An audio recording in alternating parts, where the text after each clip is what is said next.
Part 1.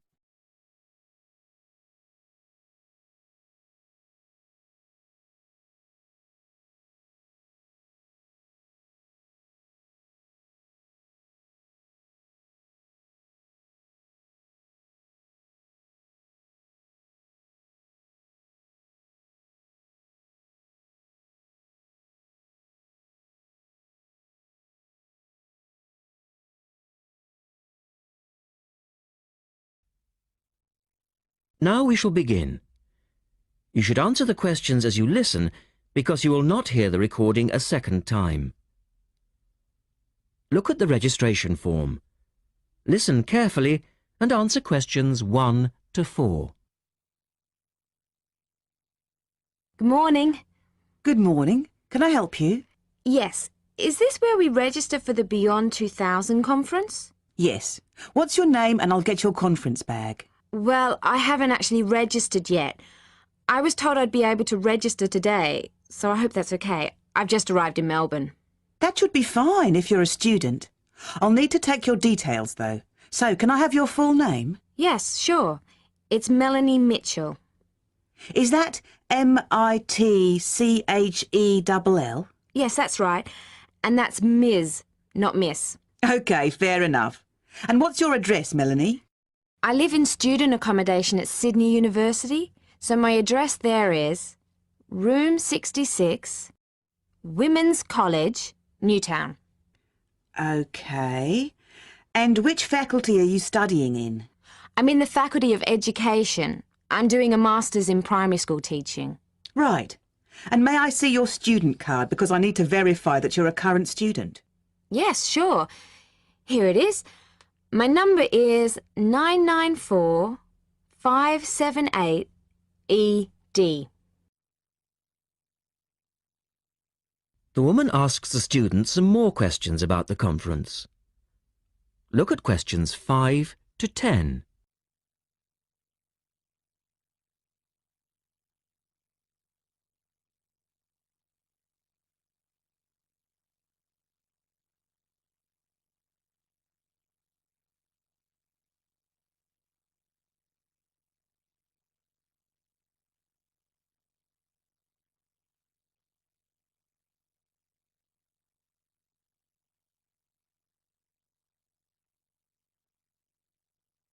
Now listen to their conversation and answer questions 5 to 10.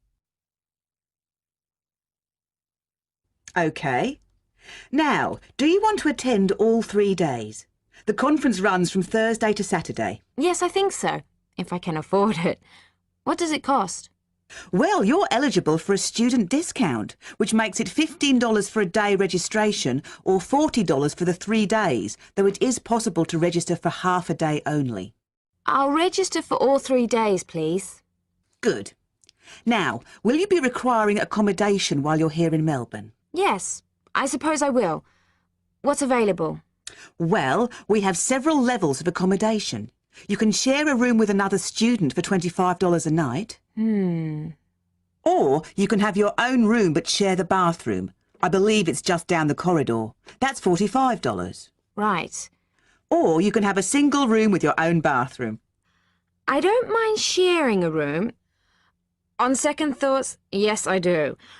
I'll have my own room, but I'll share the bathroom. Right. Now, the conference fee does not include meals, though you do get tea and coffee in the breaks. Shall I put you down for lunch? That's an extra $10 a day. And there's the conference dinner on Friday night, which is $25. Oh, and what about breakfast? Hang on a minute. It's all starting to sound rather expensive. I'll have the lunch, but not the dinner or breakfast, if that's okay. Perfectly okay. Now, a couple of other things. There are a number of special interest groups organised. They're known as SIGs, and you're asked to nominate your preference. They'll take place on the Friday afternoon and Saturday morning, but they're filling up quickly, which is why you need to nominate now. Right. What are the SIGs? Well, there are 6 altogether. Let's see. On Friday you have a choice between computers in education or teaching reading skills. Or a session on catering for the gifted child. Oh, They all sound interesting. But technology in the classroom is really my area of interest, rather than reading. So I'll go for that. I can probably read up on the gifted child topic myself. Right. And then the Saturday options are a session on cultural differences, or there's music in the primary curriculum, or you could go to the one on gender issues in the classroom. Wow! Can I go to them all? They all sound fascinating. Afraid not. Well, I'm really interested in how boys and girls behave differently, even when they are very young, so I'd better opt for the third session, even though the cultural differences sig is probably really interesting too. Right. And the music option would be interesting. And how would you like to pay? We accept most credit cards or bank cheques, but not personal cheques, I'm afraid. Been caught out too often before. And cash, of course. We never say no to cash. I'll have to put it on my card because I don't have enough cash on me right now. That's fine. Enjoy your time here with us in Melbourne. That is the end of part 1. You now have half a minute to check your answers.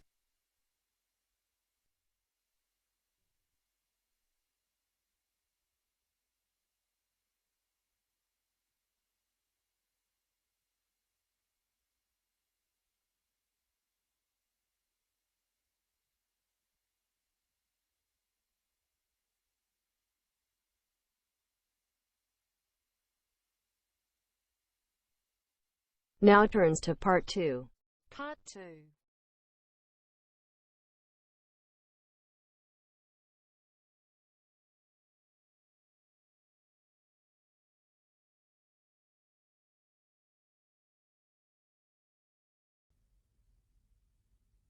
You will hear a woman talking about a number of different beaches to a group of tourists.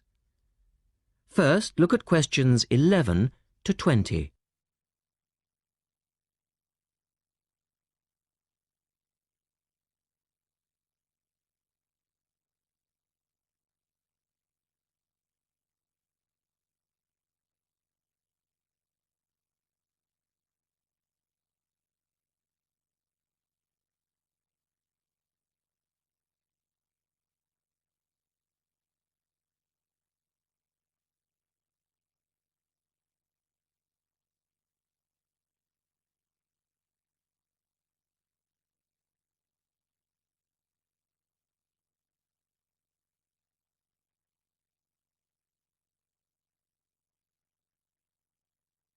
As you listen, answer questions 11 to 20. Right, let's move on to the beaches here, which are absolutely beautiful. You do have over 100 to choose from. They're mostly sandy beaches and they vary from the largest, which is 2.5 kilometres long, to tiny sandy coves. But there are a few that I'd really recommend you to visit. So, looking at this pamphlet, first of all, there's Bandella Beach. This beach is 1 kilometre away from the old fishing village of Bandella, which is a beautiful spot. If you park in the car park behind it, there's a small path which leads down to the bay. It's very pretty because the whole beach is backed by pine trees, so it's very sheltered. The beach itself is very clean and the water is shallow and safe. That, together with the soft sand, make it an ideal beach for children and non-swimmers. A little further round the coast, again to the east, in the eastern corner of the island, is the spectacular Da Polata Beach, which is basically a long inlet. The land around this beach is marshland. It's all marsh, and there's a stream which winds through it, and the stream goes into the sea. And the beach has lovely pale gold sand. Access to this beach is quite tricky, and not for the less energetic. You have to go down a long flight of steps, 190 to be exact. But you'll be relieved to know that there's also a road which winds down to a car parking area. When you're level with the sea, there is a handful of shops and bars, and you can hire some beds and umbrellas. Continuing round the island, just past the tip of Calne, is the next beach I'd suggest you visit, and this is San Get. Why? Because there isn't a beach longer than this on the island. If you want to know, it's exactly 2.5 kilometres long, and that's a bonus because it means it never gets overcrowded. It has golden sand and clear blue water shelving into the sea. There are several beach restaurants to choose from, and water sports are available when the water is calm.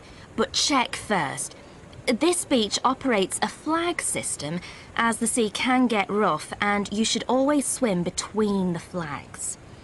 There's a large car park which gives you easy access to the eastern end of the beach, but the western end is much quieter and more wild, as it is harder to reach.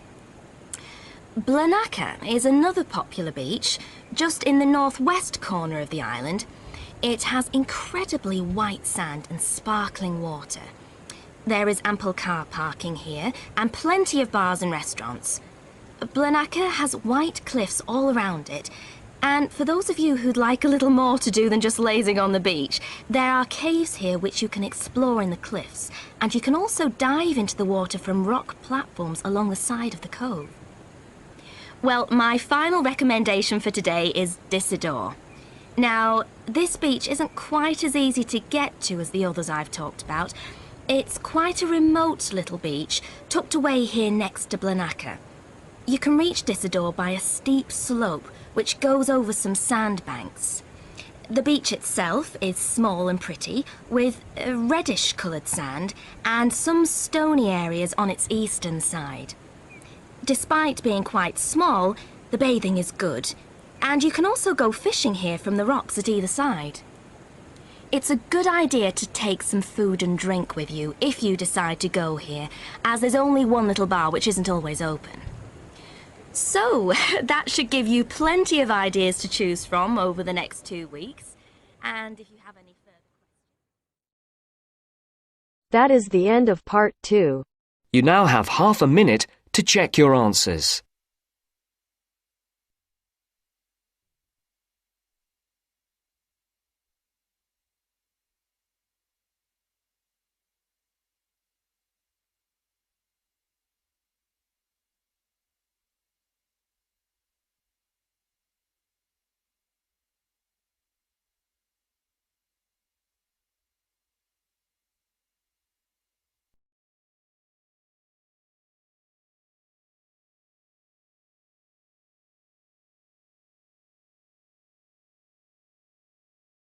Now turns to part 3.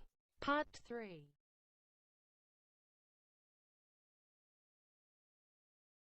You will hear a discussion between a male interviewer and a woman who is the manager of a major bookstore. First, look at questions 21 to 24.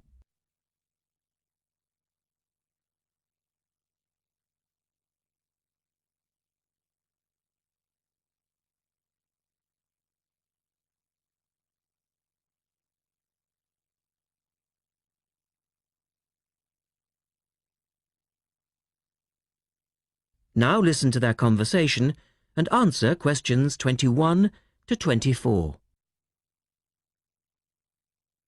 The start of a new academic year is a challenge for booksellers. Lee Rogers talks to one major bookstore manager. Jenny Farrow, you're the manager of Dalton Books, and you sell an awful lot of books to students, don't you? Yes, we do. How do you manage to make sure that you're going to have the books students need when all the new courses begin? Basically, we make preparations long before they arrive. Like all other major book retailers, we have a database of information, and using that, we contact course conveners in May and ask them to send us their book lists. How many books are we talking about? For one course? Yes, as an example. An average course requires about 30 books. We ask lecturers to indicate whether a book is what we call essential reading. You know, the students simply have to get it, or whether it's what they would term recommended reading, or whether it's just a supplementary text that they tend to refer to as background reading. What about predicted buyers? It's not a perfect system, unfortunately. If a lecturer tells us that he expects us to sell 100 copies of a book, we know that we could actually sell anything from 50 to 150. That's why in practice, when it comes to ordering, it's a lot safer to go by the previous year's sales figures, if that's possible, of course, if we've sold the book before. We also build other factors into the equation, including the type of course that the books are for, the student's year group, and a measure of our own judgment. And these criteria make a fairly accurate guide? As accurate as we can be, yes. Look at questions 25 to 30.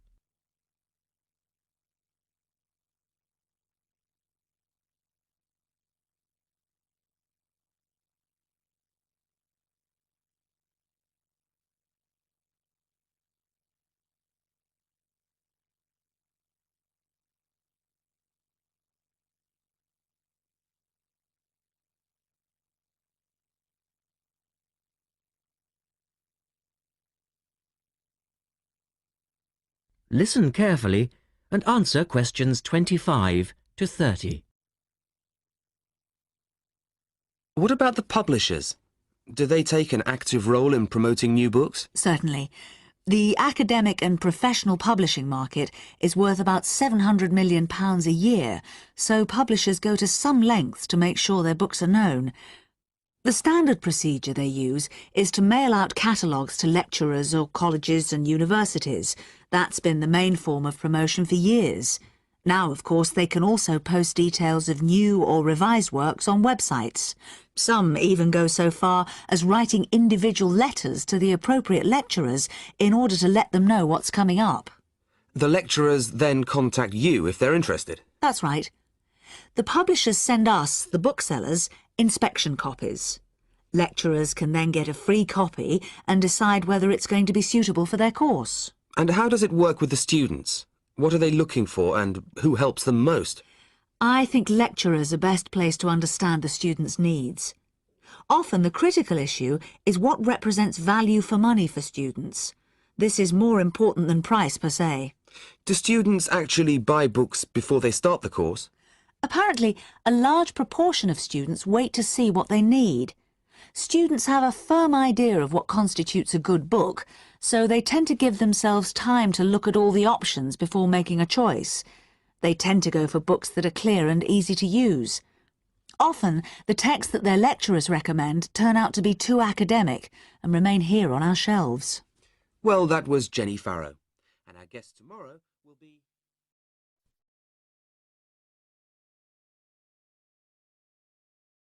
That is the end of part 3.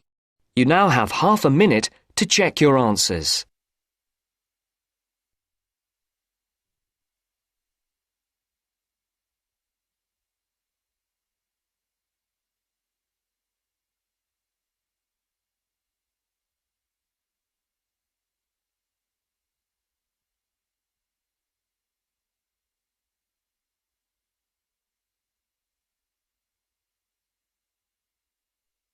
Now turns to part 4.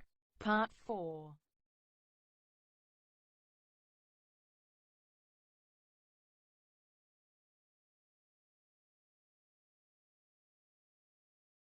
You will hear Rebecca Bramwell, an artist and illustrator, giving advice on how to get your first job or commission as an artist. First, you have some time to look at questions 31 to 35.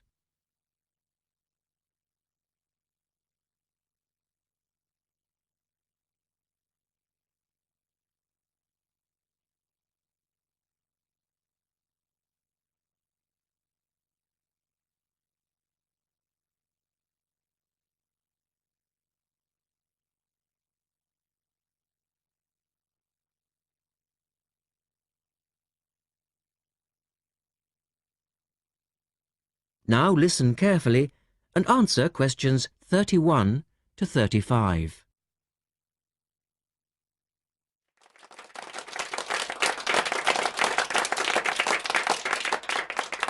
I'd like to introduce Rebecca Bramwell, an artist and illustrator who's come along today to talk to you all about getting your first job or commission as an artist. Over to you, Rebecca. Thank you for inviting me. I remember when I graduated back in 1983, I was very excited about getting my first commission. My degree was in fine art, and I'd worked long and hard to get it. I was an enthusiastic student, and I never found it difficult to find the incentive to paint. I think as a student you're pushed along by fellow students and tutors, and the driving force is there. However, when you leave college, you find yourself saying things like, I'll have one more cup of coffee and then I'll sit down to work. I hate to admit it, but I say it myself. Suddenly, it isn't finding the inspiration or getting the right paper that's a problem. It's you. In my view, there are a number of reasons why this happens. It's a real challenge making a decent living as a new artist. You have to find a market for your work. Often you work freelance and need to take samples or portfolios of your work from place to place. These experiences are common to a lot of professional people. But artists also have to bare their souls to the world, in a way. More than anything, they want praise.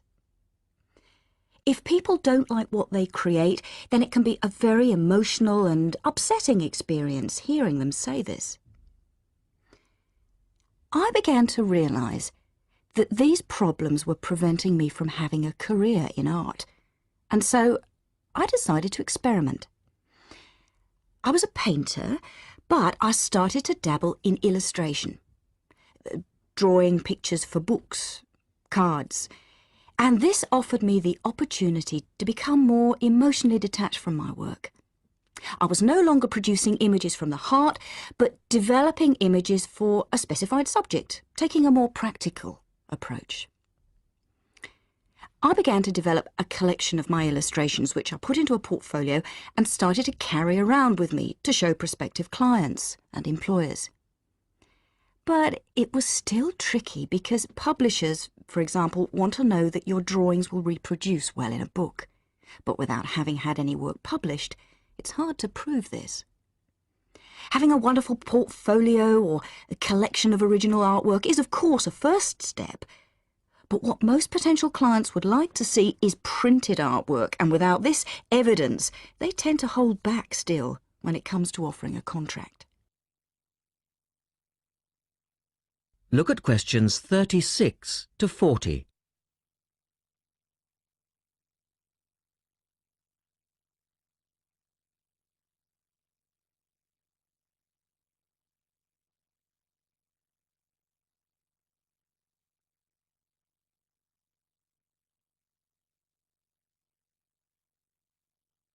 Now answer questions 36 to 40. Well, I overcame this problem in two ways. And I suppose this is my advice to you on preparing your portfolio of your best work. The first way was by submitting my work for a competition. And the one I chose was for a horoscope design and was sponsored by a top women's magazine. There are a few of these competitions each year, and they offer new illustrators an opportunity to showcase their work.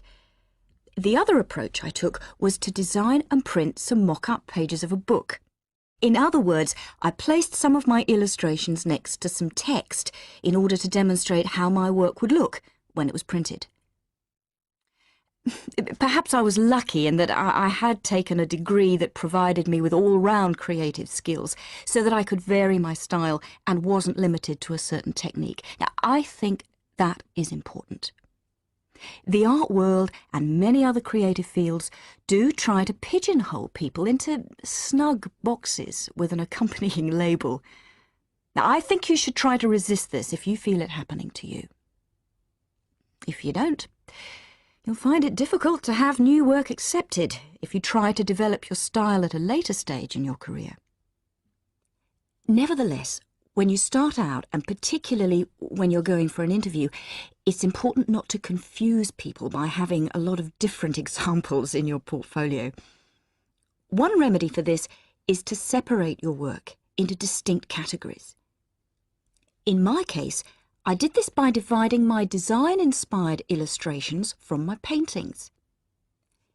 It's then easier to analyse the market suited to each portfolio, such as magazines, book jackets, CD covers, etc. Working under two names is also useful, as it clarifies the different approaches and offers a distinction between them. I think it's been hard for artists to be recognised in anything other than the pigeonholes that they've been placed in. Luckily, these barriers are slowly being demolished. So I really do wish you all the very... That is the end of part 4. You now have half a minute to check your answers.